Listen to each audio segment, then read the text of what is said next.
નમસ્કાર વિદ્યાર્થી મિત્રો, welcome to tesla physics academy. આજના લેક્ચરમાં આપણે વિદ્યુત ભાર અને વિદ્યુત ક્ષેત્ર ચેપ્ટરમાંથી વિદ્યુત ભારનું સતત વિતરણ શું છે એના વિશેનો અભ્યાસ કરીશું તથા વિદ્યુત ફ્લક્સ એના વિશેનો આપણે અભ્યાસ કરવાના છીએ. તો વિદ્યુત ભારનું સતત વિતરણ શું છે?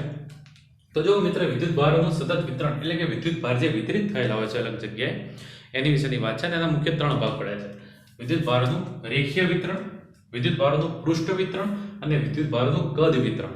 આ જે વિતરણ જે થાય છે કે રેખા પર જે વિદ્યુત ભાર વિતરિત થયેલા હોય, પૃષ્ઠ પર વિતરિત થયેલા હોય અને કદ ઉપર જે વિતરિત થયેલા હોય છે એના આધારે એની રેખીય ઘનતા, પૃષ્ઠ ઘનતા અને કદ ઘનતા નામની રાશિઓ આપવામાં આવેલી છે.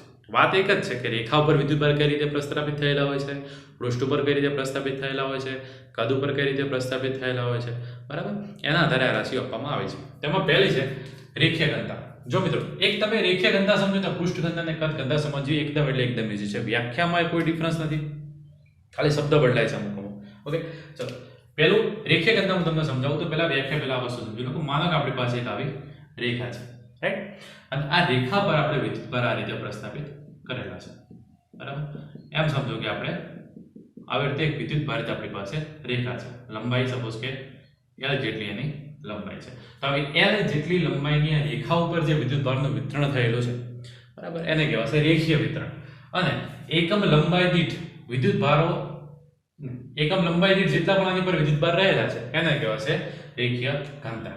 ઓકે, તો પહેલા રેખીય વિતરણ કોને કહેવાય? તો રેખા પર જે વિદ્યુત ભારો વિતરિત થયેલા છે સતત રીતે એને રેખીય વિતરણ કહેવાય છે. અને આવી રીતે એકમ લંબાઈ દીઠ જે વિદ્યુત ભારો રહેલા છે એને આપણે વિદ્યુત ભારનું રેખીય વિતરણ કહીશું. તો શું મિત્રો, જો વ્યાખ્યા પરથી જ નામ મળે છે, રેખીય ઘનતાને દર્શાવવામાં આવે લેમ્બડા વડે. આ ખાસ યાદ રાખવાની, આ રેખીય વિદ્યુત ભાર ઘનતાની રેખીય ઘનતાની સંજ્ઞા છે. ઓકે, શું છે? એકમ લંબાઈ દીઠ, તો એકમ લંબાઈ નીચે લખી નાખીએ ડેલ્ટા L સમાયેલા વિદ્યુત ભાર એટલે કે ડેલ્ટા Q. તો લેમ્બડાનું સૂત્ર શું છે? લેમ્બડા બરાબર ડેલ્ટા Q ભાગ્યા ડેલ્ટા L. એકદમ ઈઝી છે. એકમ લંબાઈ દીઠ સમાયેલા વિદ્યુત ભારને રેખીય ઘનતા કહેવામાં આવે છે. તો ચાલો મિત્રો, આ જે રેખીય ઘનતા થયો એનો એકમ શું થાય? એકદમ ઈઝી થઈ જાય, તમને આવડે. હવે વિદ્યુત ભારનો એકમ શું છે? કુલમ. કેટલી વાર ભણીને. અને ડેલ્ટા L એ લંબાઈ દર્શાવે છે, લંબાઈનો એકમ શું થાય? મીટર. તો રેખીય વિદ્યુત ભાર ઘનતા લેમ્બડા જે છે એનો એકમ શું થયું? કુલમ પ્રતિ મીટર. આનું પારિમાણિક સૂત્ર લખવું તો મિત્રો શું થાય? આનું પારિમાણિક સૂત્ર કુલમ છે અને બીજો મીટર છે એટલે m તો 0. આ m1 છે એટલે લંબાઈ નીચે ઉપર જશે તો -1 એટલે કે L -1 અને કુલમ વિદ્યુત ભાર એનું શું થશે? A1 T1. ઓકે, તો એનું પારિમાણિક સૂત્ર થઈ ગયું. ચલો, અને જેવી જેમ એકમ લંબાઈ દીઠની વાત હતી એવી રીતે જ્યારે કોઈ પૃષ્ઠ પર વિતરિત થાય તો પૃષ્ઠનું આપણે ક્ષેત્રફળ ધ્યાનમાં લેવું પડે. તો એકમ ક્ષેત્રફળ દીઠ જે વિદ્યુત ભાર રહેલો હોય એને વિદ્યુત ભારની પૃષ્ઠ ઘનતા કહેવાશે. તો સમજો, આમાં પણ એના જેવું જ છે. જેમ રેખા પર વિદ્યુત ભાર વિતરિત થયેલો હોય એવી રીતે જ્યારે કોઈ પૃષ્ઠ ઉપર જ્યારે વિદ્યુત ભારનું વિતરણ થયેલું હોય છે, બરાબર, ત્યારના જે વિતરણ હોય એને પૃષ્ઠ વિદ્યુત ભાર વિતરણ કહેવાય. અને એકમ ક્ષેત્રફળ દીઠ જે વિદ્યુત ભાર રહેલો હોય એને કહેવાય પૃષ્ઠ ઘનતા. તો સમજાવો, તો માનો કે આપણી પાસે આ પૃષ્ઠ રહેલો છે, રાઈટ? તો આનું ક્ષેત્રફળ કેટલું હશે? એ જેટલું આનું ક્ષેત્રફળ હોય. તો જ્યારે આપણે એ જેટલા ક્ષેત્રફળ પર સપોઝ કે એની પર એક વિદ્યુત ભાર આવી રીતના સમાયેલો છે, રાઈટ? તો આ રીતે જે વિદ્યુત ભાર સમાયેલો હોય, બરાબર, એને કહેવાય છે આપણે એકમ ક્ષેત્રફળ દીઠ જે વિદ્યુત ભાર હોય એને કહેવાય છે પૃષ્ઠ ઘનતા. ચલો, પૃષ્ઠ ઘનતાને શેના વડે દર્શાવાય? તો જેમ રેખીય ઘનતાને લેમ્બડા સંજ્ઞા વડે દર્શાવવામાં આવે છે એમ પૃષ્ઠ ઘનતાને સિગ્મા વડે દર્શાવવામાં આવે છે. એકમ લંબાઈ દીઠ વિદ્યુત ભાર, આમાં શું છે? એકમ ક્ષેત્રફળ દીઠ વિદ્યુત ભાર. તો શું થશે? ડેલ્ટા A અને એક અને ડેલ્ટા Q. તો એકમ ક્ષેત્રફળ દીઠ સમાયેલા વિદ્યુત ભારને પૃષ્ઠ ઘનતા કહેવામાં આવે છે. ચલો, એનો એકમ,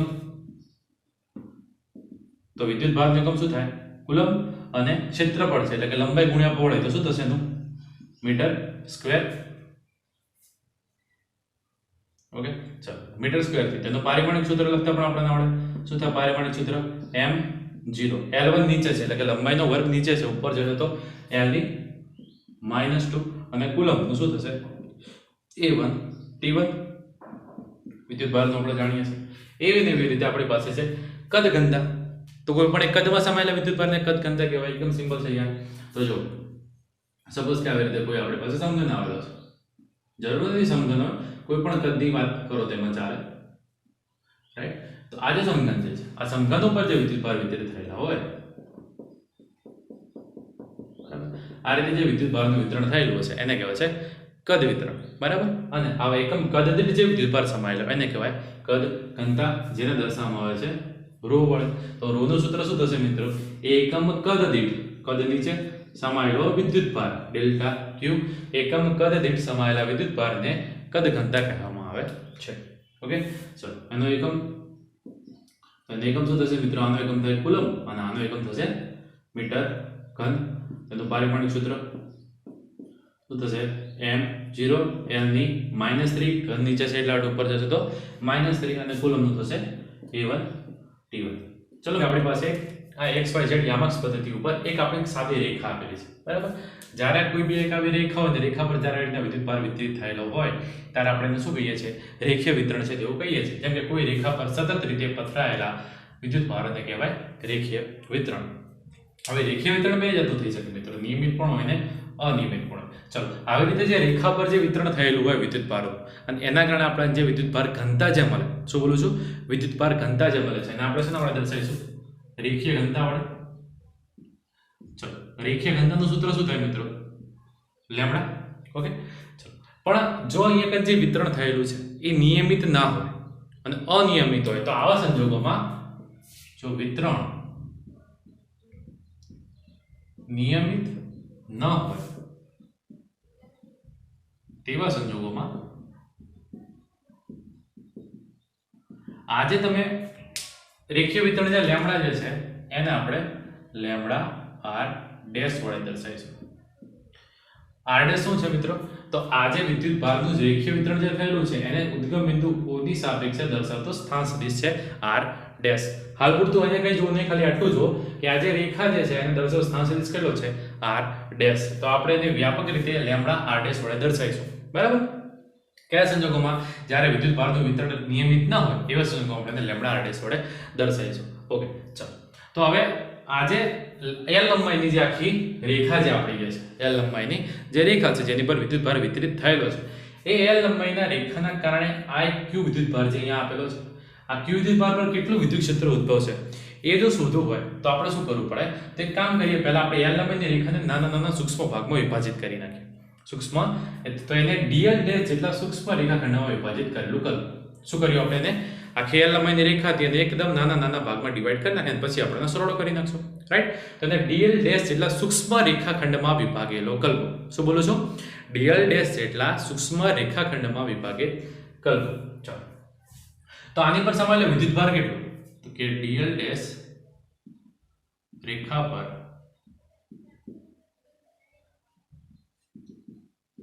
સમાયેલ વિદ્યુતભાર. ચલો વિદ્યુતભાર કેટલો? તો વિદ્યુતભાર આપણે દર્શાવશું ડેલ્ટા કે વડે.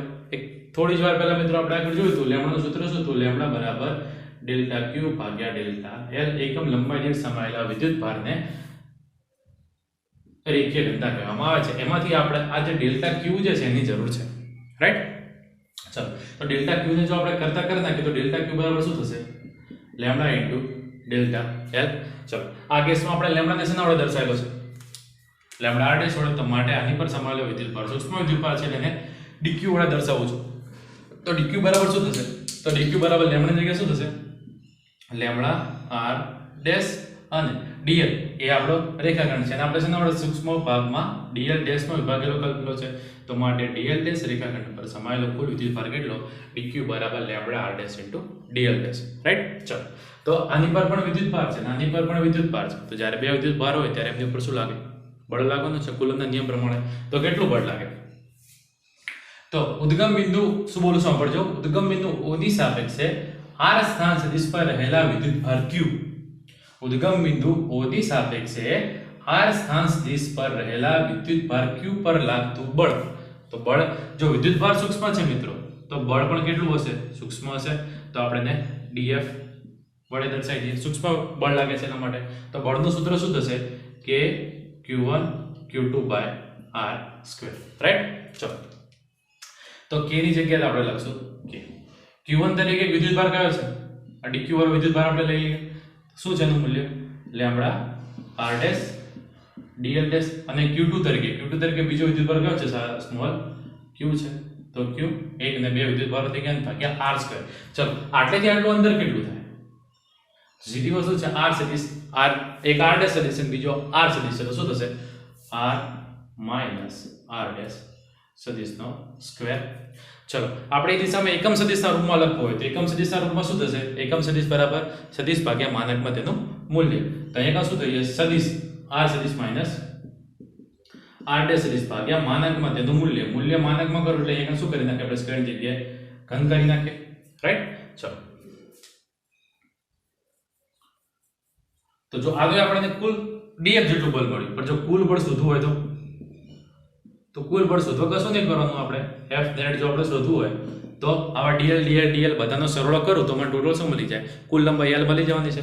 તો આપણે શું કરી નાખીએ અહીંયા k જે છે a અને q વિદ્યુતભાર જે છે એને આપણે કોમન કાઢ લઈએ k q કરી નાખીએ સરવાળો સિગ્મા બરાબર. તો અંદર શું વધ્યું lambda r dash dl dash ભાગ્યા r સદિશ માઇનસ r ડેશ સદિશનો ઘન અને અહીંયા r સદિશ માઇનસ r ડેશ સદિશ. ઓકે સર જરૂરી કે સમેશન કરું ના સંકલન કરીએ તો પણ ચાલે. સંકલન એટલે સરવાળો થાય તો આપણે સંકલન કરીએ તો અહીંયા સંકલન કઈ થશે રેખા ઉપરનું આપેલું છે તેને શું કહેવાશે રેખા સંકલન. તો અહીંયા લખી નાખવાનું રેખા સંકલન. તો આપણાને લાગતું કુલ બળ મળી ગયું. ચલો આ બળની વેલ્યુ ભલે આપણે માનકમાં સપોઝ કે આપણે ખાલી બળ જોતું હોય બળનું માન જોતું હોય શું કહું છું બળનું માન એટલે કે જો મૂલ્ય જોતું તો મૂલ્ય જોતું શું કરો તો ભાઈ એકમ સદિશ લખવાની જરૂર નહીં તો શું લખાશે f net બરાબર k q ઇન્ટિગ્રેશન રેખા સંકલન lambda r dash dl dash ભાગ્યા r સદિશ માઇનસ r ડેશ નો સ્ક્વેર. ઓકે તો આપણને બળનું મૂલ્ય મળી ગયું. રાઈટ. તો મિત્રો આ રીતે આપણે કોઈક રેખા ઉપર જે વિદ્યુત ભારનું વિતરણ થયેલું હોય એના વડે બીજા વિદ્યુત ભાર પર કઈ રીતે બળ લાગતી હશે એની આખી આપણે વાર્તા કરી શકીએ છીએ. ચલો આના આ જ રીતે ખાલી નામ બદલાશે થોડા રેખાની જગ્યાએ પૃષ્ઠ આવશે પૃષ્ઠની જગ્યાએ કદ આવશે અને એનું વિતરણ પૃષ્ઠ વિતરણ ને કદ વિતરણ કઈ રીતે થાય એના વિશે અભ્યાસ કરીએ. ચલો તો હવે એ જ રીતે આપણે સમજીએ વિદ્યુત ભારનું પૃષ્ઠ વિતરણ. તો મિત્રો જેવી રીતે રેખા હતી અને રેખા પર જે ધન વિદ્યુત ભારો કે મતલબ વિદ્યુત ભારો જે વિતરિત થયેલા હતા એ જ રીતે જ્યારે કોઈ એક ક્ષેત્રફળ છે અને ક્ષેત્રફળ ઉપર જ્યારે વિદ્યુત ભારનું વિતરણ થયેલું ત્યારે આપણે શું કહીશું પૃષ્ઠ વિદ્યુત ભાર વિતરણ. જેમ કે આ એ જેટલું ક્ષેત્રફળ ધરાવતો એક કોઈ બી આપણે ભાગ કલ્પેલો છે. રાઈટ. તો કોઈ પૃષ્ઠ પર એ પૃષ્ઠ છે એની પર સતત રીતે વિતરિત થયેલા વિદ્યુત ભારો આની પર જે વિદ્યુત ભારો એ રીતે વિતરિત થયેલા છે બરાબર એ વિદ્યુત ભારોના વિતરણને આપણે કયું વિતરણ કહીશું પૃષ્ઠ વિતરણ એવું કહીશું. અને એકમ ક્ષેત્રફળ દીઠ આપણે આગળ વ્યાખ્યા કીધી હતી એકમ ક્ષેત્રફળ દીઠ સમાય વિદ્યુત ભારને શું કહેવાય છે આપણે પૃષ્ઠ ઘનતા. પૃષ્ઠ ઘનતા શેના વડે દર્શાવશે સિગ્મા વડે. સિગ્મા બરાબર શું થશે ડેલ્ટા ક્યુ ભાગ્યા ડેલ્ટા એલ. રાઈટ. ચલો હવે મિત્રો સમજો કે આજે વિદ્યુત ભારનું વિતરણ થયેલું છે અને જેમ રેખા પર વિતરણના કારણે ક્યુ પર બળ લાગતું હતું એ જ રીતે આજે ક્ષેત્રફળ છે અને એના કારણે બી ક્યુ પર બળ લાગે છે. તો કેટલું બળ લાગશે તો જો તો જેમ આપણે રેખા L લંબાઈની હતી એને dl ડેશમાં કલ્પેલી હતી dl ડેશ એટલે નાના રેખાખંડમાં સિમિલરલી એ જેટલા ક્ષેત્રફળને dA ડેશ જેટલા કાં તો dA જેટલા સૂક્ષ્મ રેખાખંડમાં વિભાગેલો કલ્પી શકો છો.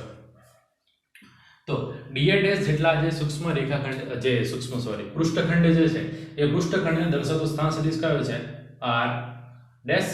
ઓકે અને બિંદુવત જે O ના કારણે r સ્થાન સદિશ પર રહેલા q વિદ્યુત ભાર પર લાગતું બળ આપણે શોધવું છે. ઓકે ચલો તો પહેલા એમ સમજો કે પૃષ્ઠ પર જે આપણે સૂક્ષ્મ ખંડમાં વિભાજિત સૂક્ષ્મ પૃષ્ઠખંડ આખું કેટલું તો એ જેટલું ક્ષેત્રફળ અને એનો નાનો પૃષ્ઠખંડ આપણે કયો લીધો dA ડેશ. તો સૂક્ષ્મ પૃષ્ઠખંડ dA ડેશ પર સમાયેલો સૂક્ષ્મ વિદ્યુત ભાર. ચલો સેમ ટુ સેમ આની પરથી વિદ્યુત ભારનું સૂત્ર મળશે. વિદ્યુત ભાર શું થશે ડેલ્ટા ક્યુ બરાબર સિગ્મા ઇન્ટુ સોરી અહીંયા નીકળી આવે મિત્રો ઓલરેડી ડેલ્ટા એ તો સિગ્મા ઇન્ટુ ડેલ્ટા એ. રાઈટ. આવું થશે. સર તો હવે જો આપણે ડેલ્ટા ક્યુ વિદ્યુત ભાર એકમ કેવો છે સૂક્ષ્મ વિદ્યુત ભાર આપણે લેવાનો છે. તો સૂક્ષ્મ વિદ્યુત ભાર માટે શું થશે આપણે dq dq બરાબર શું થશે સિગ્મા. હવે જો જે સિગ્મા પૃષ્ઠ ઘનતા જે છે આપણે એને વ્યાપક રીતે લખ્યું કઈ રીતે લખશું r ડેશ સ્થાન સદિશના રૂપમાં દર્શાવ્યું તો જેમ સિગ્મા r ડેશ જેમ પહેલામાં શું હતું આપણે લેમ્બડા r ડેશ હતી એમાં સિગ્મા r ડેશ અને સૂક્ષ્મ વિદ્યુતભાર ઘન કયો છે dA ડેશ રાઈટ. ચલો તો આપણને કુલ વિદ્યુતભાર મળી ગયો. કુલ વિદ્યુતભાર મળ્યા પછી તો કુલ વિદ્યુતભારના કારણે q વિદ્યુતભાર પર લાગતું બળ તો કે dq વિદ્યુતભારના કારણે q વિદ્યુતભાર પર લાગતું બળ. ચલો બળનું સૂત્ર શું થશે સૂક્ષ્મ વિદ્યુતભાર છે તો બળ પણ કેટલું હશે સૂક્ષ્મ હશે તો dF બરાબર શું થશે k q એક વિદ્યુતભાર કયો છે k q1 q2 ભાગ્યા r સ્ક્વેર. એક વાર સમજાય તો ફરીથી એકને રિપીટ નથી કરતા કે q તરીકે કોણ છે એક છે સિગ્મા r ડેશ સદિશ ઇન્ટુ dA ડેશ અને બીજો વિદ્યુતભાર કયો છે q2 તરીકે બીજો વિદ્યુતભાર આપણી પાસે q છે સ્મોલ q તો સ્મોલ q અને ભાગ્યા r k q1 q2 ભાગ્યા r સ્ક્વેર. તો બે વચ્ચેનું અંતર કયું થશે r માઈનસ r ડેશ તો કે r સદિશ માઈનસ r ડેશ સદિશનો સ્ક્વેર. અને જો એકમ સદિશના રૂપમાં જો આપણે લખીએ એટલે કે r સદિશ માઈનસ r ડેશ સદિશનો એકમ શું થઈ જશે મિત્રો ઘન થઈ જશે. સેમ ટુ સેમ છે કંઈ એટલે કંઈ જ ફરક નહીં. ચલો હવે dF ડેશ મળી ગયો તો કુલ બળ શોધવા માટે શું કરવું પડશે આપણે F નેટ ફોર્સ કરવો હોય તો સરળો કરવો પડશે દરેકનો. સરળો બે રીતે થાય સમેશન અને સંકલનની રીતે ડાયરેક્ટ સંકલનની રીતે કરી દઉં છું તો કે k q ઇન્ટિગ્રેશન. ચલો એમાં એક સંકલન તો અહીંયા કયું સંકલન આવશે પૃષ્ઠ સંકલન. અહીંયા લખીએ આપણે પૃષ્ઠ સંકલન અંદર શું હશે k તો બહાર કાઢી દો તો સિગ્મા r ડેશ સદિશ dA ડેશ ભાગ્યા r સદિશ માઈનસ r ડેશ નો ઘન ઇન્ટુ r સદિશ માઈનસ r ડેશ સદિશ રાઈટ. તો આપણને લાગતું કુલ બળ મળી ગયું. બળની જગ્યાએ જો માન શોધવું હોય તો માન શોધવા માટે શું કરવું પડશે તો પછી અહીંયા ઘન લખવાની જરૂર નહીં એકમ સદિશના લખીએ તો એકમ શું થઈ જશે ખાલી આ વસ્તુ સ્ક્વેરમાં આવી જશે અને માનકમાં લખી નાખીએ રાઈટ. તો આ હતી મિત્રો બળનું. ચલો ને આમ લખીએ એટલે બળની વાત થઈ ગઈ. તો આવી રીતે તમે બળનું માત્રાત્મક મૂલ્ય પણ શોધી શકો છો. ઓકે ચલો આની આ જ રીતે વિદ્યુતભારના પૃષ્ઠ વિતરણ હતું એમ હવે વિદ્યુતભારનું કદ વિતરણ સમજીએ. તો જો મિત્રો આપણે જે રીતે વિદ્યુતભારનું પૃષ્ઠ વિતરણ સમજ્યું એમ વિદ્યુતભારનું આપણે શું સમજવું છે હવે કદ વિતરણ સમજવું છે. ઓકે ચલો તો કદ વિતરણ જેમાં કદ નામ બદલ્યું ને બસ ખાલી એમ નામકરણ જ કરવાના છે બીજું કશું જ નથી થિયરીમાં. અહીંયા કદાચ આકૃતિ મેં બદલી નાખી જેમ એ પૃષ્ઠનું ક્ષેત્રફળ હતું એની જગ્યાએ હવે આપણે શું કરી દીધું કોઈ બે યાદચ્છિક આકારનું કદ લઈ લીધું. તો આ કદ છે સપોઝ કે v જેટલો કદ વાળો કોઈ પદાર્થ અને એને સૂક્ષ્મ ભાગમાં વિભાગેલો કરેલો છે કેટલું છે dv ડેશ. જેમ લેમ્બડાનું અરે l નું dl ડેશ ક્ષેત્રફળ a નું dA ડેશ એમ કદ v નું dv ડેશ આપણે લઈ લીધું. સેમ ટુ સેમ કોઈ પૃષ્ઠ પર હતો એની જગ્યાએ શું હશે કોઈ કદ પર સતત રીતે વિતરિત થયેલા વિદ્યુતભારના વિતરણને શું કહેવાશે કદ વિતરણ કહેવાશે. એકમ ક્ષેત્રફળ દીઠ તો એકમ શું છે મિત્રો એકમ કદ દીઠ એકમ કદ દીઠ સમાયેલા વિદ્યુતભારને પૃષ્ઠ ઘનતા ને કહેવાય શું કહેવાશે એને કદ ઘનતા કહેવાશે. તો કદ ઘનતાને તમે શેના વડે દર્શાવો રો વડે. આપણે આગળ થોડી વાર પહેલા ચર્ચા કરી એમ તો રો બરાબર શું થશે મિત્રો રો બરાબર ડેલ્ટા q ભાગ્યા ડેલ્ટા v. તો સૂક્ષ્મ પૃષ્ઠખંડની જગ્યાએ હવે આપણે નાના શેના ભાગમાં કલ્પી નાખ્યું કદખંડમાં. તો સૂક્ષ્મ કદખંડમાં dA ડેશ હતો એની જગ્યાએ આપણે એને શું લઈ લીધું છે dv ડેશ પર. તો dv ડેશ પર સમાયેલો વિદ્યુતભાર dq બરાબર તો અહીંયા શું આવી જશે બોલો ડેલ્ટા q કરતા કરે શું થશે રો ઇન્ટુ dv. ચલો તો રો ને પણ જો વ્યાપક રીતે લખવું શું લખશું આપણે rho r dash. r dash શું છે મિત્રો તો કે કદને દર્શાવતો સ્થાન સદિશ r ડેશ અને એને સૂક્ષ્મ વિભાગમાં જે કલ્પેલો છે કેવો છે dv ડેશ. ક્લિયર. તો આ dq વિદ્યુતભારના કારણે સિમિલરલી એની જ વાત કે ઓ બિંદુની સાપેક્ષે રહેલો r સદિશ પર રહેલા વિદ્યુતભાર q પર લાગતું કુલ બળ આના વડે લાગતું કુલ બળ આ રીતે લખવું પડશે. તો લાગતું કુલ બળનું સૂત્ર શું થશે તો k ની જગ્યાએ k q1 q2 ભાગ્યા r સ્ક્વેર. ચલો q1 q2 તરીકે કોણ છે એક વિદ્યુતભાર આપણો q છે એઝ ઓલવેઝ જડ્યો હતો અને બીજો વિદ્યુતભાર અરે dq વાળો છે તો dq નું સૂત્ર લખી નાખીએ lambda r dash dv dash, બાકી r માઇનસ r ડેશ તો આપણે જે હતા એ નહીં, ઘન છે તે આપણા, કારણ કે એ બંને વચ્ચેનું સ્થાન સદિશ એ વડે દર્શાવવામાં આવે છે. તો લાગતું કુલ બળ. ચલો મિત્રો, આમાં પૃષ્ઠ સંકલન નથી, આમાં કયું છે? કદ સંકલન છે. કદ સંકલન. રેડી? લેમ્ડા r ડેશ હતો, રો r ડેશ એ જગ્યાએ શું આવી જશે? આપણે વળી સિગ્મા ડેશ ની જગ્યાએ આપણી પાસે રો r ડેશ આવી જશે. તો કે કુલ બળ એટલે કે આપણે સંકલન કરી નાખ્યું રો r ડેશ, આની જગ્યાએ આવી જશે આપણી પાસે dv dash. r minus r dash નો સ્ટાર્ટિંગમાં આપણે માન નથી શોધતા, આપણે ખાલી એની પર લાગતું કુલ બળ શોધીએ છીએ. તો ત્યારે આપણે એકમ સદિશના રૂપમાં લખતા હોઈએ ત્યારે આપણે r માઇનસ r ડેશ અને નીચે આપણે ઘન કરવો જોશે. રેડી? તો આપણને લાગતું કુલ બળ મળી ગયું k cube integration rho r dash dv dash ભાગ્યા r માઇનસ r ડેશ નો ઘન into r minus r dash. અને જો આપણે એનું મૂલ્ય શોધો તો માનકમાં કરી એકમ સદિશ કાઢી નાખીએ, એકમ ઘનની જગ્યાએ શું થઈ જશે? સ્ક્વેર થઈ જશે, અને પેલી બાજુનો r માઇનસ r ડેશ નીકળી જશે. ઓકે, તો મિત્રો આ હતી આપણે ત્રણે ત્રણ વિદ્યુતભાર વિતરણની વાત, એના કરતા લાગતા બળની વાત. હવે આપણે બહુ ઇમ્પોર્ટન્ટ ટોપિક વિશે સમજીએ, વિદ્યુત ફ્લક્સ. જો આ તો એકદમ સિમ્પલ હતું, એક આપણે રેખીય વિતરણ આવડી ગયું એટલે બધું આવડી ગયું, પણ હવે ખાસ ધ્યાન રાખજો, કારણ કે વિદ્યુત ફ્લક્સ જે છે સૂત્ર એકદમ ઇઝી છે, પણ આપણે સમજાવવું બહુ અગત્યનું છે. બરાબર? એટલે દરેકને ખાસ વિનંતી કે હવેનું જે સ્ટાર્ટ થાય છે લેક્ચર એમાં બહુ ખાસ ધ્યાન રાખે. ઓકે,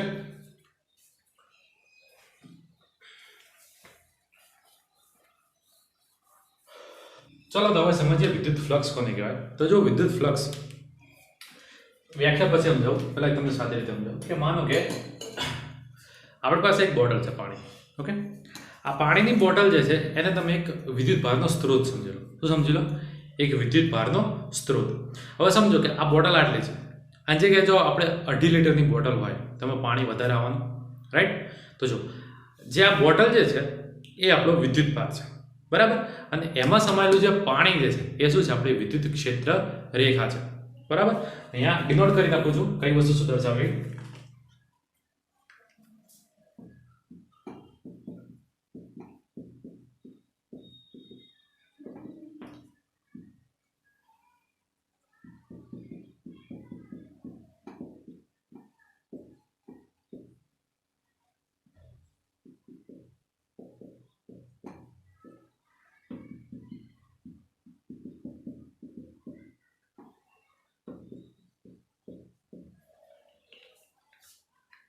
ઓકે, તો આપણી પાસે આટલી વસ્તુ છે. બોટલ જે છે એ આખો વિદ્યુત ભાર છે. બોટલની અંદર સમાયેલું પાણી જે છે એ વિદ્યુત ક્ષેત્ર રેખા છે. અને આ ગ્લાસ જે છે, આ ગ્લાસની આટલું જે ઉપરની જે સપાટી છે, આ ગ્લાસનું જે મુખ જે કહેવાય એ શું છે? આપણું એક એકમ ક્ષેત્રફળ છે.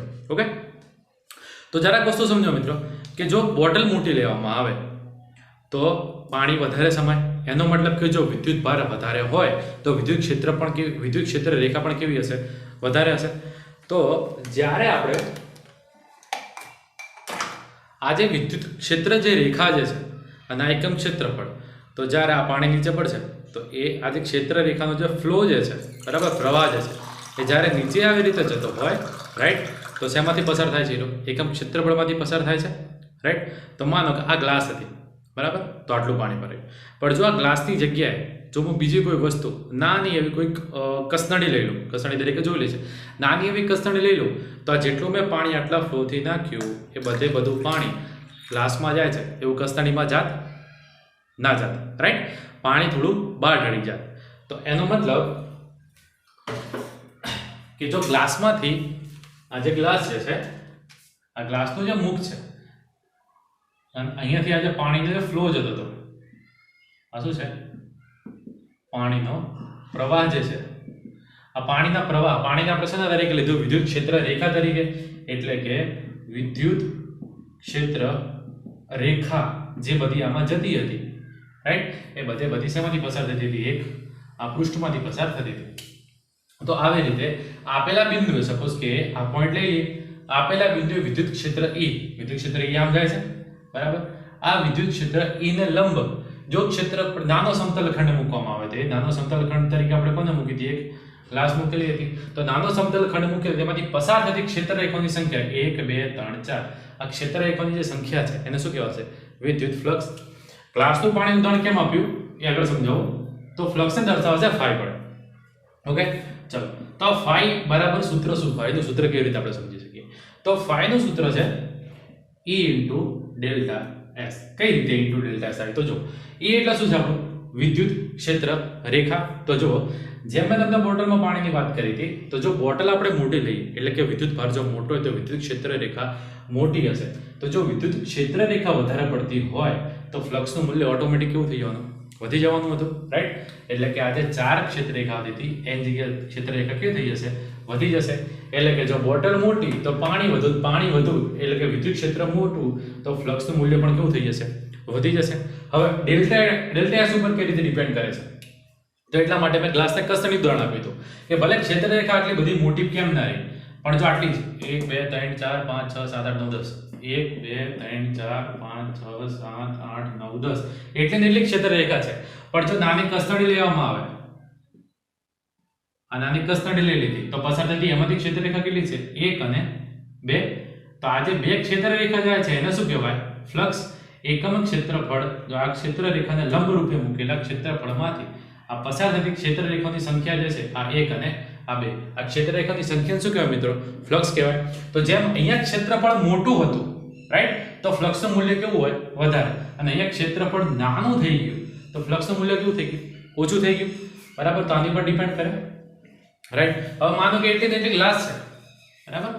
ગ્લાસનું મૂલ્ય અરે મતલબ કે ક્ષેત્રફળનું મૂલ્ય સરખું છે, પણ જો વિદ્યુતભાર બદલાઈ જાય, એક પેલી આપણે બોટલ લીધી હતી અને બીજી જો 2.5 લીટરની બોટલ લેવામાં આવે તેના કરતાં પણ વધારે ક્ષેત્ર રેખા અહીંયાથી પસાર થતી હશે, રાઈટ? તેનો મતલબ કે તમે ક્ષેત્રફળ ડેલ્ટા એસ નું મૂલ્ય 1 નું 1 રાખો, ક્ષેત્રફળ ડેલ્ટા એસ નું મૂલ્ય 1 નું 1 રાખો, પણ જો વિદ્યુત ક્ષેત્ર બદલવામાં આવે તો પણ ફ્લક્સનું મૂલ્ય કેવું થઈ જાય છે? વધી જાય છે. અને સિમિલરલી ક્ષેત્રફળ જો વિદ્યુત ક્ષેત્ર 1 નું 1 છે, પણ જો ડેલ્ટા એસ નું મૂલ્ય જેમ કે ગ્લાસ અને કસ્ટડી એવી રીતે જો ક્ષેત્રફળનું મૂલ્ય બદલી નાખવામાં આવે તો પણ ફ્લક્સના મૂલ્યમાં ફેરફાર થાય છે. તો એ બંનેનો ગુણાકાર કરીએ તો તમને ફ્લક્સ મળે. તો માટે ફ્લક્સનું સૂત્ર થયું phi બરાબર E into ડેલ્ટા એસ. તો શું મિત્રો E into ડેલ્ટા એસ થી જ ખાલી મેળાઈ જશે? વસ્તુ તમે સમજો કે એ જે પાણીની ગ્લાસ ઉપર આપણે આમ પાણી રેડી થયું એટલે બરાબર, પણ જો હું આમ નાખું તો અહીંયા ના નાખે કે બધું પલળી જશે. એટલે જો ગ્લાસ જે છે, બરાબર, આ પાણીનો ગ્લાસ છે, અને જો આ પાણીના ગ્લાસ પર સપોઝ કે આ બોટલ છે અને આ બોટલમાંથી જો પાણી આમ છાંટવામાં આવે તો શું ગ્લાસ તરત ભરાઈ જશે?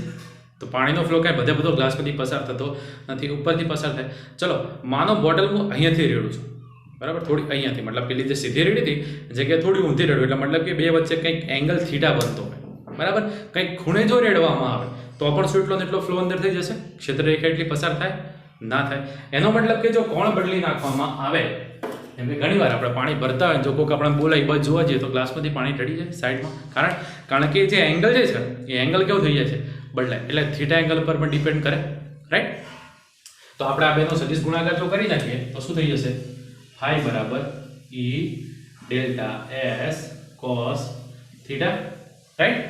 કારણ કે બે સદિશ છે એના ડોટ પ્રોડક્ટ કરીએ એટલા માટે E delta S cos theta. તો થીટા એંગલ પર પણ આધાર રાખશે, રાઈટ? તો આથી મિત્રો વિદ્યુત ફ્લક્સની વાત જો એકદમ જ સિમ્પલ ભાષામાં આપણે સમજાવી છે. ફરીથી રિપીટ કરાવી દઉં. કોઈ પણ એક પોઈન્ટ છે, પર્ટિક્યુલર પોઈન્ટ, અને એ પોઈન્ટ પર આપણે શું રાખી દેવામાં આવે? કોઈ બી એક ક્ષેત્રફળ રાખી દેવામાં આવે, અને જો આ ક્ષેત્રફળને આવી રીતે જે ક્ષેત્ર રેખાનો ફ્લો છે એમાંથી પસાર કરવામાં આવે તો આ જે એકમ ક્ષેત્રફળમાંથી જે ક્ષેત્ર રેખાઓ પસાર થાય છે એની સંખ્યાને શું કહેવાશે? વિદ્યુત ફ્લક્સ. ક્લિયર? તો આથી વિદ્યુત ફ્લક્સની વાત. ચલો હવે અલગ અલગ કિસ્સા એના જોઈએ કે જો ફ્લક્સને આપણે લંબ રૂપે મૂકવામાં આવે તો શું થાય, ફ્લક્સને સમાંતર મૂકવામાં આવે તો શું થાય, કોઈ થીટા એંગલે મૂકવામાં આવે તો શું થાય. ઓકે, ચલો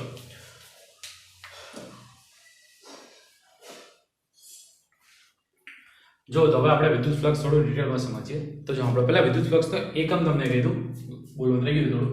E વિદ્યુત ક્ષેત્રનો શું થાય? ન્યૂટન પ્રતિ કુલમ. ઓકે, તો કે ન્યૂટન પ્રતિ કુલમ, અને ક્ષેત્રફળનું શું થશે? મીટર સ્ક્વેર, એટલે કે m square by coulomb. Okay, ચલો હવે ફ્લક્સનું સૂત્ર પણ આપણે આગળ તારીને બતાવ્યું કે phi બરાબર થાય E સદિશ ડોટ ડેલ્ટા એસ. ઓકે, ચલો માનો તો આપણી પાસે એક વિદ્યુત ક્ષેત્ર જે છે અને વિદ્યુત ક્ષેત્રમાં આપણે કોઈ એક પૃષ્ઠને, મૂળ વાત કેવી છે, પૃષ્ઠને મૂકવાનું હતું. તો આ એક પૃષ્ઠ છે, બરાબર, આ પૃષ્ઠ છે. આ પૃષ્ઠને જ્યારે આપણે મૂકવામાં આવે આ રીતે, જો વિદ્યુત ક્ષેત્રના અંદર મૂકવામાં આવે, કેવી રીતે મૂકેલું છે? લંબ રૂપે મૂકેલું છે. તો જો કોઈ પણ પૃષ્ઠ હોય તો પૃષ્ઠને દર્શાવતો પૃષ્ઠ ક્ષેત્રફળ સદિશ પણ હોવાનું.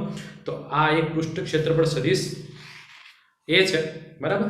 તો જો પૃષ્ઠ ક્ષેત્રફળ સદિશ a ને જો આવી રીતે મૂકવામાં આવે તો બંને વચ્ચે એંગલ કેટલો બને મિત્રો? કોઈ બને? કેવા છે? સમાંતર છે. ઓકે, તો આપણે આને આવી રીતે લખી શકીએ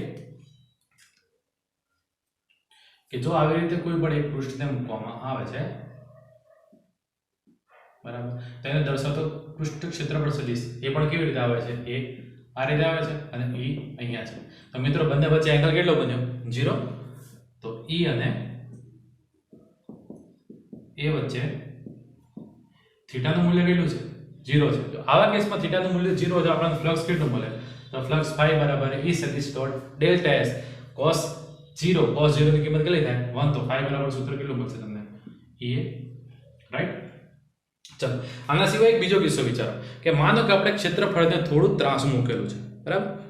જો આ રીતે વિદ્યુત ક્ષેત્રમાં થોડું આ રીતે ત્રાંસું મૂકવામાં આવે તો શું થયું? તો ક્ષેત્રફળ સદિશ ઉપરની દિશામાં જાય છે, બરાબર.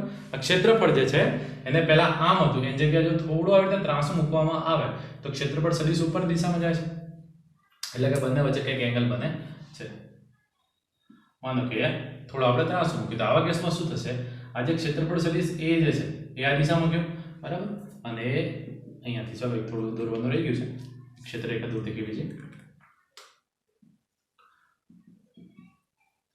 રાઈટ. આ e છે અને આ a છે, તો આપણે આ e અને a બંને વચ્ચે એંગલ કંઈક બન્યો, થીટા જેટલો એંગલ બને, રાઈટ. e અને a વચ્ચે કંઈક થીટા એંગલ બને છે. તો આવા કેસમાં તમને ફ્લક્સ કેટલું મળે? e અને a વચ્ચે થીટા કોણે ફ્લક્સ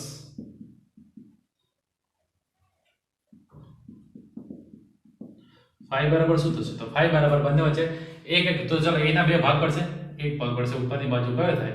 a sin થીટા, અને આ બાજુનો જે ભાગ પડે કયો થશે? a cos theta. તો સૂત્ર શું થયું? phi બરાબર e a cos theta, right. તો આ રીતે ફ્લક્સનું સૂત્ર મળ્યું આપણે. હજી એક ત્રીજો કેસ વિચારીએ કે જો એને થોડું એકદમ સમાંતરમાં મૂકેલું હોય. આ કેવી રીતે મૂકેલું? કે ક્ષેત્રરેખા એમ જાય છે, ના મૂક્યું એટલે કે બંનેને સમાંતર જ્યારે મૂકવામાં આવે ત્યારે તમારો ક્ષેત્રફળ સદિશ કેવી રીતે જાય છે? કમ્પ્લીટલી લંબ છે. એટલે કે જો તમે આ રીતે ક્ષેત્રફળને મૂકી દેવામાં આવે તો એને દર્શાવતો ક્ષેત્રફળ સદિશ એ ઉપરની દિશામાં, વિદ્યુત ક્ષેત્ર e આમ છે, તો બંને વચ્ચે એંગલ કેટલો બને મિત્રો? 90 ડિગ્રી એંગલ બને. તો cos 90 ની કિંમત કેટલી થાય? 0. તો માટે તો જ્યારે e અને a વચ્ચે થીટા બરાબર 90 ડિગ્રી હોય ત્યારે તમને ફ્લક્સ phi કેટલું મળશે? 0 મળશે, કારણ કે phi બરાબર e a cos theta. Theta જગ્યાએ જો તમે 0 મૂકો, સોરી 90 મૂકો એટલે cos 90 ની કિંમત થશે આપણી 0. તો માટે તમને ફ્લક્સ મળશે phi બરાબર 0. તો આ હતા વિદ્યુત ફ્લક્સના અલગ અલગ કિસ્સા. ઓકે, ચલો આના સિવાય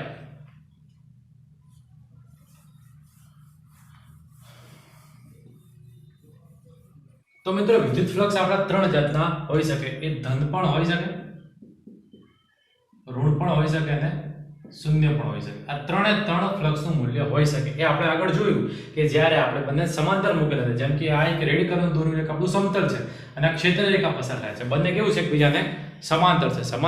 સમાંતર જ્યારે હોય ત્યારે તમને જે ફ્લક્સનું મૂલ્ય મળે કેવું મળશે? 0 મળશે.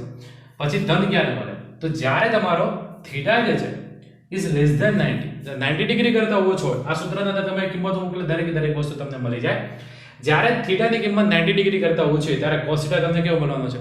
ધન મળવાનો છે. તો ધન મળે તો ફ્લક્સ તમને કેવું મળશે? ધન મળશે. જો ફ્લક્સ ધન મળે તો એની રેખાકૃતિ કઈ આ રીતની હશે? કઈ રીતે હશે? બહાર જતી ક્ષેત્રરેખા દોરવામાં આવશે. અને જ્યારે થીટાનું મૂલ્ય 90 કરતા મોટું હોય ત્યારે cos થીટા કેવું થઈ જશે? 90 કરતા લેસ ધેન થઈ જશે, ઓછો થાય, ત્યારે તમને ફ્લક્સનું મૂલ્ય કેવું મળશે? ઋણ મળશે, જ્યારે એ દર્શાવવામાં આવે છે. તો મિત્રો આજનું લેક્ચર આપણું અહીંયા પૂરું થાય છે. આઈ હોપ કે તમને સતત વિદ્યુતભાર વિતરણમાં અને વિદ્યુત ફ્લક્સમાં ટોટલ ડિટેલમાં ખ્યાલ આવ્યો છે. જો તો પણ કોઈ ડાઉટ હોય તો મને કમેન્ટ સેક્શનમાં તમારો ડાઉટ પૂછી અને ક્લિયર કરાવી લો, અથવા તો પછી તમે મને મેલ પણ કરી શકો છો. જો વિડીયો ગમે આવે તો પ્લીઝ લાઇક કરો, ચેનલને સબસ્ક્રાઇબ કરો અને વધુને વધુ તમારા મિત્રો જોડે સબસ્ક્રાઇબ કરો અને શેર કરાવો, જેથી કરીને દરેક વિદ્યાર્થીઓને આનો લાભ